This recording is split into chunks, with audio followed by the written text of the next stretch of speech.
Pete, thank you so much for reading for us this morning. I just apologize. I didn't have more difficult words in there for you.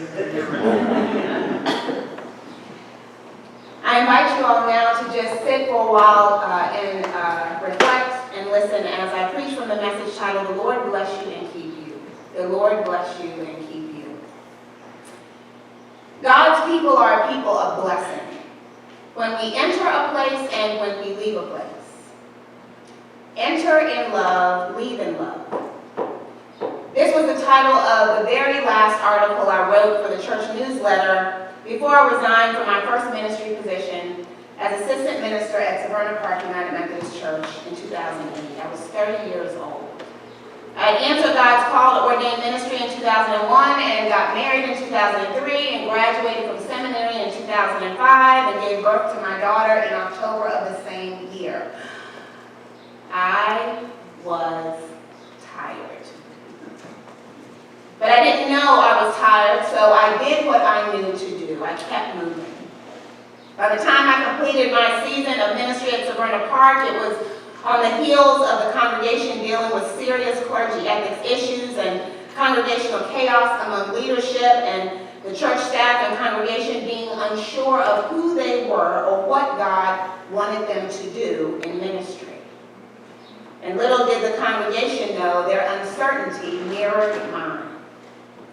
So when I wrote the last article for the church newsletter, I didn't know what to say because no one was really in a good place.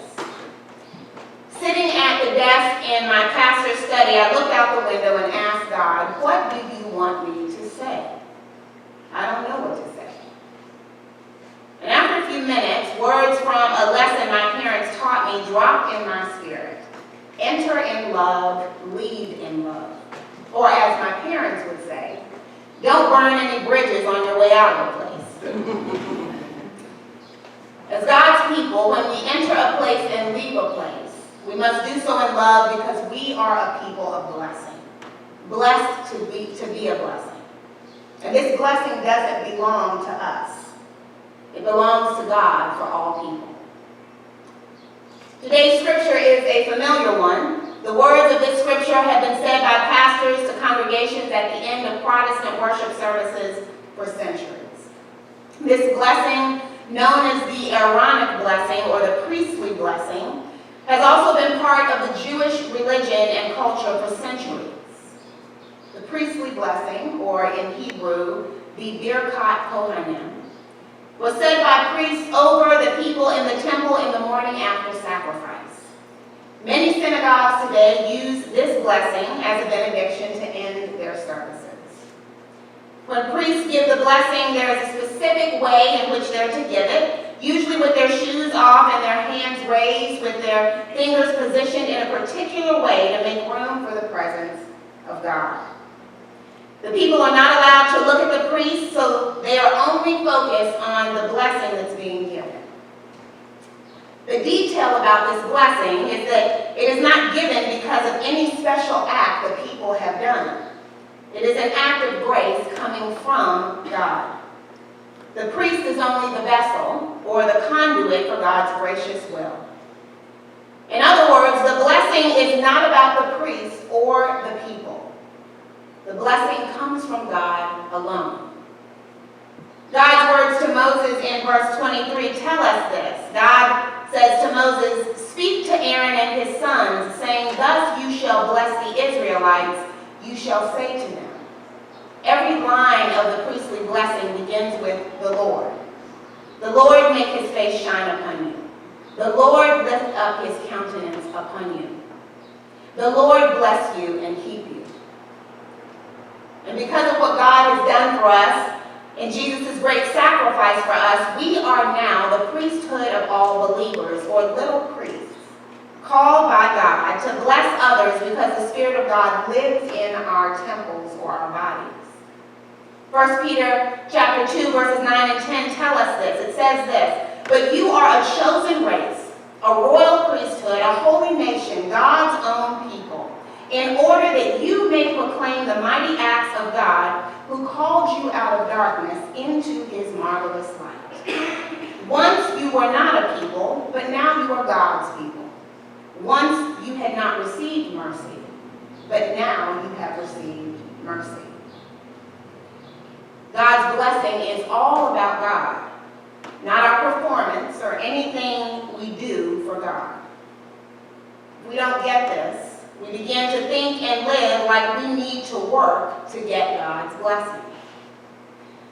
God's blessing was and is all over the Shepherd Church. When the Lord sent my family and I here to be in ministry with you, we entered and began having meetings with church members. People shared stories of how this congregation has been a true blessing to them, how they've grown in the Lord here and been blessed to serve here, and have other disciples of Jesus care for them when loved ones died and other trials came, and how their church family has been there for them at every turn. People shared stories with me of how they've encountered conflict, whether it was a pastoral leader or another church member, and how even in the conflict they grew in the grace of God. When COVID-19 hit, I observed God's blessing alive in this congregation again with phone calls and notes of encouragement to me and phone calls and notes of encouragement you shared with one another, and how each of you clung to your faith in Jesus as we worship together online and in Wednesday night prayer. Church, the ways your being has shaped the ministries of this church has been a blessing to the community. God's blessing us and keeping us is not about what we do. It's not about how many ministries a church has. It's not about how well we perform.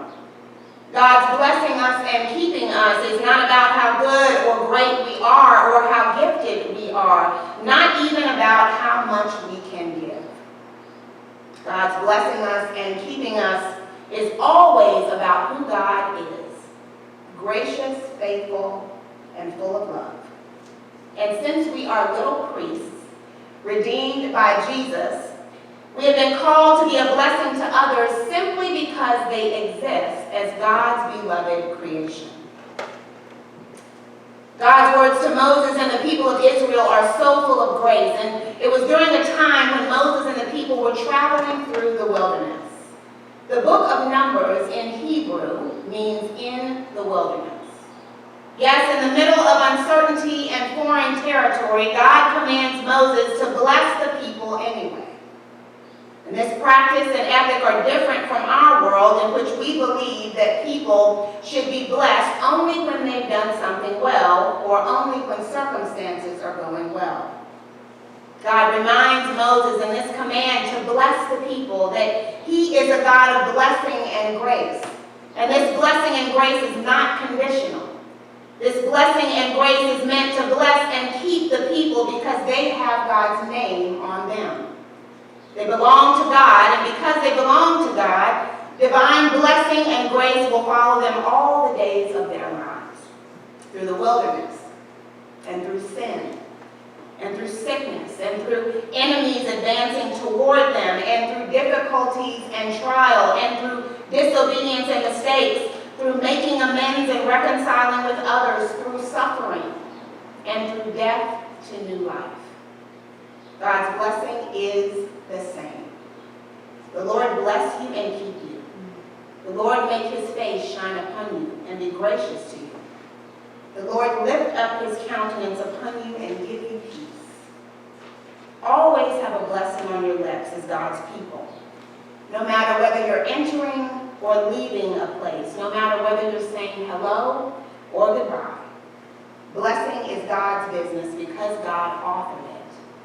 And when we bless others in who we are and in what we say and in what we do, it creates encouragement and grace in them and their situation.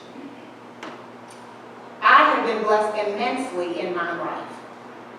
First, I've been blessed by my family, and not all of them are here, but my 4 beautiful, fierce, wonderful daughters are here.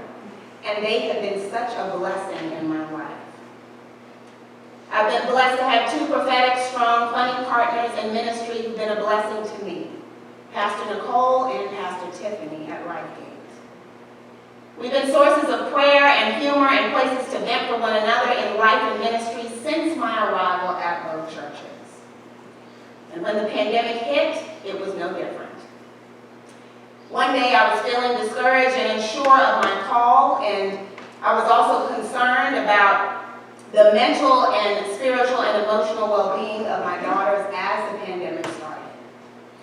And then Pastor Tiffany sent me a song called The Blessing. When I listened to it, I started crying out of gratitude to God. And then I told someone at LifeGate, I texted her and said, you know what, I hate you. Like, really? Like, you're making me cry? But God knew what I needed in that moment. The song blessed my spirit, and it gave me renewed energy, and it helped me breathe. Everything wasn't all right away, but God used the song to shift my perspective and remind me that God is always in the business of blessing us and keeping us. All we have to do is surrender. So I'm going to end the message today by singing the song, The Blessing, at least a little bit of it, as a prayer to you. The Lord bless you and keep you, make His face shine upon you, and be gracious to you. The Lord turn His face toward you and give you peace.